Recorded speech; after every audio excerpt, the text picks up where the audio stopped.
เป็นที่ล่ำลือกันมากเลยนะครับว่าการทำผัดซีอิ๊วให้อร่อยเนี่ยมันต้องไฟแรงมากๆเพราะฉะนั้นนะครับการทำกินเองที่บ้านจึงไม่อร่อยเท่ากับการกินที่ร้านนะฮะแต่วันนี้นะครับซีวากับเชฟน่านจะเอาเคล็ดลับในการทำกินที่บ้านให้อร่อยใกล้เคียงกับร้านมาฝากเพื่อนๆทุกคนกันฮะ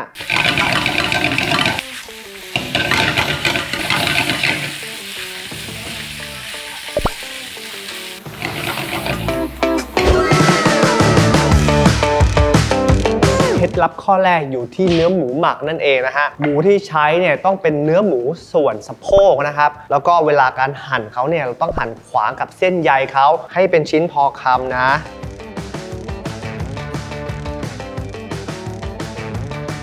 จากนั้นนะฮะเราจะเอาหมูเนี่ยแหละไปหมักให้เข้าเนื้อรสชาติเนี่ยเข้าเนื้อแล้วก็หมูนุ่มซึ่งก็มีเคล็ดลับเหมือนกันนะครับ1เครื่องปรุงต้องถึงเนาะ2คือเราจะหมักด้วยแป้งมันเบกกิ้งโซดาแล้วก็ไข่ขาวนั่นเองนะครับเพื่อนๆก็ไม่ต้องกังวลสูตรหมักนะครับให้หมดทุกอย่างเข้าไปติดตามได้ที่ description ของวิดีโอตัวนี้เลยนะฮะแล้วก็ใครยังไม่ได้ Subscribe กดไลค์กดแชร์กดกระดิ่งอย่าลืมนะกดไปเลยรับรองทำอาหารอร่อยขึ้นทันตาเห็นนะจากนั้นนะครับเบกกิ้งโซดาเนี่ยเราจะไม่ได้ใส่เยอะตัวเบกกิ้งโซดาเนี่ยมันมีความเป็นด่างเพราะฉะนั้นเนี่ยมันจะทำให้เนื้อหมูหรือเนื้อสัตว์ที่เราเอาไปหมักเนี่ยมันมีรูพรุนมันจะนุ่มขึ้นอ่ะมันจะนุ่มเหมือนหมูเด้งอ่ะ1 กิโลกรัมของเนื้อหมูจะใช้เบกกิ้งโซดาไม่เกิน1ช้อนชาเพราะฉะนั้นวันนี้เนี่ยเรามี200 กรัมเราจะใช้แค่1/4ช้อนชาเท่านั้นเนาะใช้ไข่ขาวด้วยอันนี้เป็นสูตรหมักแบบจีนนะแวบไข่ขาวลงไปแบบนี้นี่แหละซีอิ๊วขาวนิดนึงครึ่งช้อนนี่นะน้ำมันหอยนิดนึง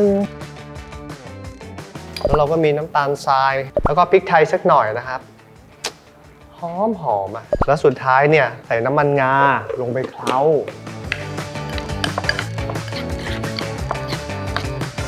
เนี่ยนี่มันหมูหมักร้านราดหน้าชัดๆนี่เห็นไหมลักษณะเวลาเราผสมเสร็จแล้วนะครับอย่างนี้นะเราจะทิ้งไว้แบบนี้นะครับให้เบกกิ้งโซดาทำงานประมาณสัก10 นาทีจากนั้นเพื่อนๆก็เอาไปหมักต่อในตู้เย็นนะประมาณสักอีก20 นาที30 นาทีเนี่ยรสชาติมันจะเข้าเนื้อแล้วก็เบกกิ้งโซดากำลังทำงานพอดีเลยเนื้อหมูมันจะนุ่มกำลังดีนะไม่เละจนเกินไปตอนนี้เราก็พักก่อนเคล็ดลับข้อที่2นะครับนั่นก็คือเส้นนั่นเองนะฮะเส้นใหญ่ในท้องตลาดอยู่2ชนิดที่เราต้องเอามาใช้ก็คือเส้นแบบนี้นะครับก็คือเส้นข้าวเจ้า 100% อีกเส้นประเภทหนึ่งที่ไม่แนะนำก็คือเส้นใหญ่ที่ผสมแป้งมันเข้าไปด้วยมันจะมีความเหนียวอะแต่ว่าเวลาผัดแล้วมันจะเละติดกระทะไม่อร่อยเหมาะเอาไปทำก๋วยเตี๋ยวนั่นเองนะเวลาได้มาเนี่ยเขาเรียกว่ามันจะมาเป็นแผ่นอะเราต้องมาลอกออกไปให้เป็นเส้นแบบนี้นะครับมือยีก็ได้ยีเส้นเนี่ยที่มันติดกันมันก็จะล่อนออกมาเป็นแผ่นได้ง่ายขึ้นอย่างนี้เห็นไหมถ้าเราเอาไปผัดแล้วเราไม่ยีเกิดอะไรขึ้นมันจะกลายเป็นก้อนเส้นก้อนเนี่ยเราทำงี้เอามือยีอย่างนี้ฮะเห็นไหมเส้นมันก็จะออกมาเป็นแผ่นแบบนี้ง่ายขึ้นแล้วเราก็นำเส้นที่เรายีเรียบร้อยแล้วนะครับมาเคล้าซีอิ๊วดำนะฮะแล้วเราก็เคล้าก็ไม่ต้องสม่ำเสมอนะสีผัดซีอิ๊วเส้นของเรามันจะได้สวยให้มันมีดำบ้างขาวบ้างน้ำตาลบ้างอันนี้เส้นเรียบร้อยนะฮะบอกเพื่อนๆอีกนิดนึงเคล็ดลับเลยเวลาเราซื้อเส้นใหญ่มาเนี่ยแล้วเราใช้ไม่หมดเพื่อนๆให้ยีเตรียมเอาไว้นะครับจากนั้นเวลานำมาใช้เส้นจะแข็งกระด้างจากความเย็นแน่นอนเพราะฉะนั้นให้นำไปนึ่งซะก่อนให้เขาคลายตัวให้เป็นแบบเนี้ยแล้วค่อยนำมาใช้ต่อเนาะแล้วเราก็ได้2อย่างแล้วนะครับเดี๋ยวเราไปล้างมือกันก่อนนะครับลืมไปครับว่าไปแอบดูเชฟคนอื่นเขาทำผัดซีอิ๊วสไตล์ฮ่องกงมาเขาเล่าว่าเขาใส่น้ำมันงาในเส้นด้วยเราก็เลยอยากใส่บ้างเวลาเราแบบทำอาหารที่บ้านเนาะเรามีเคล็ดลับอะไรใหม่ๆก็มาลองนะน่าจะดีแต่ว่าน้ำมันงากับอาหารจีนเนี่ยมันเข้ากันโอ้โหกินเปล่าๆไหมเนี่ยหอมจังเลยนี่พักไว้เคล็ดลับข้อที่3นะครับนั่นก็คือการเลือกผักให้เหมาะกับผัดซีอิ๊วนั่นเองเชฟน่านแนะนำเลยคะน้าตัวนี้อ่อนเคี้ยวง่ายไม่มีเสี้ยนเยอะเหมือนคะน้าไทยนั่นคือคะน้าฮ่องกงนั่นเองนะฮะก้านเขาเนี่ยอวบหนาใบน้อยเพราะฉะนั้นเนี่ยเวลากัดหรือว่ากินเข้าไปคู่กับผัดซีอิ๊วมันจะได้ความกรอบของก้านอร่อยมากๆนะครับเราก็จัดการคะน้าของเรากันเลยนะฮะผิวของคะน้าจะมีเสี้ยนเพราะฉะนั้นเราใช้มีดปอกผลไม้ปอกเข้าไปให้หมดเสี้ยนก็พอ จากนั้นนะครับคะน้าของเราก็เอามาหั่นเป็นท่อนเป็นฉลับให้พอดีคำเนาะส่วนผสมอื่นที่ต้องเตรียมนะครับก็จะมีกระเทียมนะเพื่อนๆบุบกระเทียมเอาไว้นะครับแค่นี้แหละจากนั้นนะจะมีอีก2ส่วนประกอบด้วยกันนั่นก็คือส่วนผสมที่ปรุงรสแล้วก็ไข่นั่นเองนะครับส่วนผสมที่ปรุงรสเนี่ยเพื่อนๆเตรียมผสมเอาไว้เลยเหมือนร้านอาหารนะตอน1กระทะเนี่ยเราผสมส่วนผสมปรุงรสไว้เลยนะครับแล้วก็เติมน้ำเป็นนิดเดียวนะน้ำเนี่ยจะทำให้เวลาเราไปผัดเนี่ยมันไม่เหนียวข้นจนเกินไปเท่านั้นเองนะครับพริกไทยจริงๆใส่ทีหลังหรือว่าใส่ตอนนี้ก็ได้เอาใส่ไปเลยโอเคสุดท้ายสุดไข่นะครับเหมือนข้าวผัดตอกไข่เตรียมใส่ในถ้วยไว้เลยนะฮะนี่ตีเอาไว้ใกล้มือนะครับไข่ซอสปรุงรสเส้นหมูหมักเตรียมเอาไว้ใกล้ๆเดี๋ยวเราจะนำลงผัดในกระทะแล้วเคล็ดลับข้อที่4นะครับซึ่งสำคัญมากๆคือเราต้องทำยังไงก็ได้ให้กระทะของเราร้อนที่สุดนั่นเองเราจะเอากระทะเนี่ยตั้งไฟให้ควันขึ้นเลยร้อนมากๆนะครับนำน้ำมันลงอันนี้มีความสำคัญเนาะเพื่อนๆเลือกใช้กระทะที่มีก้นหนาซะหน่อยจะทำให้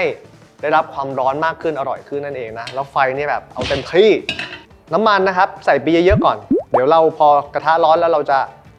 เอาน้ำมันออกคล้ายๆว่าเรากรอกน้ำมันในกระทะเฉยๆแล้วก็ตั้งให้ร้อนแบบควันขโมงโฉงเฉงนี่นะฮะน้ำมันเนี่ยมันขึ้นร้อนชาแบบนี้นะเทน้ำมันออกนะครับ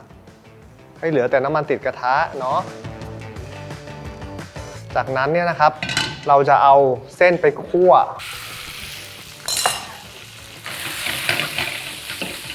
เส้นนะครับให้โดนความร้อนทุกอนูของเส้นนะฮะ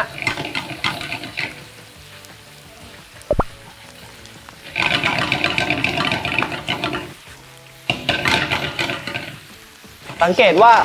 เราจะไม่แช่เส้นให้โดนความร้อนด้านเดียวนะครับเราจะคั่วไปเรื่อยๆเลยครับเพื่อให้เส้นทั้งหมดเนี่ยโดนความร้อนเท่ากันเนาะคั่วเส้นเสร็จปุ๊บเราพักไว้เริ่มผัดซีอิ๊วได้เลยน้ำมันนะครับที่เราแบ่งเอาไว้ใส่เข้าไปกับด้วยความที่กระทะเราเนี่ยเราไม่สามารถที่จะให้ความร้อนเยอะมากเหมือนที่ร้านนะครับเพราะฉะนั้นเวลาผัดซีอิ๊วเนี่ยให้ผัดกระทะไม่ใหญ่เกินไปนะ 1-2 คนกินเท่านั้นนะครับทำผัดซีอิ๊วไฟแรงตลอดทางเราจะเอาหมูลงก่อน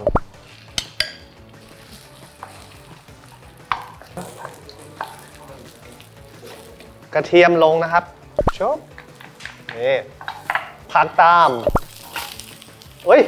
ถูกปะหรือไข่วะไข่เฮ้ย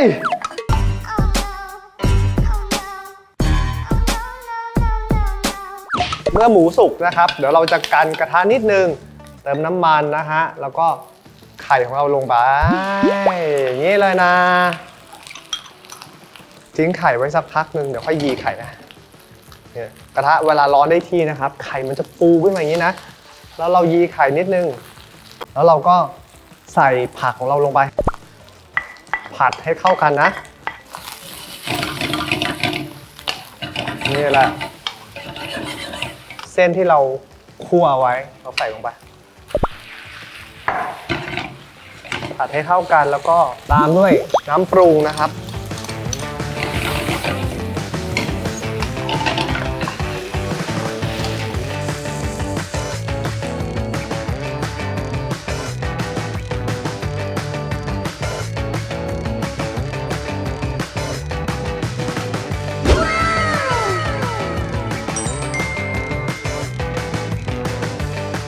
เส้นใหญ่ผัดซีอิ๊วนะฮะดูจากรูปลักษณ์หน้าตาแล้วเนี่ยโอ้โหเหมือนในร้านทำเลยอ่ะแม่ชมตัวเองตลอดแต่วันนี้นะครับปกติเวลาผมกินเส้นใหญ่ผัดซีอิ๊วเส้นหมี่ผัดซีอิ๊วเนี่ยก็ต้องปรุงรสตั้งแต่ยังไม่ชิมนะฮะคราวนี้ขอชิมฝีมือแบบเขาเรียกว่าไม่ต้องปรุงอะไรเลยทั้งผักทั้งเส้นทั้งหมูทั้งไข่นะมันถึงจะได้ครบรสหอมมากอ่ะน้ำมันงามีผลจริงเนี่ยผักคะน้าต้องกรอบหมูนุ่มเส้นหอมไม่แฉะ แห้งๆหน่อย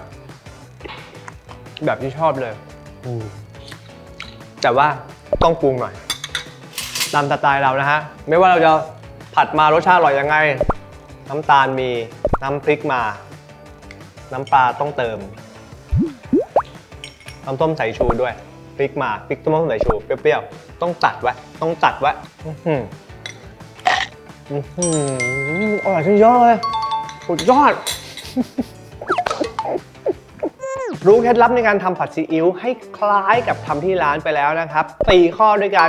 เพื่อนๆอย่าลืมเอาไปลองทำที่บ้านดูนะฮะเดี๋ยวเรามาทำโพลกันหน่อยนะครับสำหรับสายเส้นใหญ่กับสายเส้นหมี่นะฮะใครเป็นแฟนเส้นใหญ่นะครับคอมเมนต์มาเลยฉันเส้นใหญ่ใครเป็นแฟนเส้นหมี่แบบเชฟหน้านะครับคอมเมนต์มาเลยฉันเส้นหมี่นะฮะเชฟหน้าอยู่ข้างเส้นหมี่นะบอกไว้ก่อนนะฮะเดี๋ยวเรามาประชันกันว่าเส้นหมี่หรือเส้นใหญ่เนี่ยจะเป็นคนส่วนมากในโลกใบนี้นะครับอย่าลืมว่าผมทำก๋วยเตี๋ยวผัดซีอิ๊วแบบนี้ได้เพื่อนๆก็ต้องทำได้เช่นกันนะครับกุ๊กกิ๊กโจเซฟครับ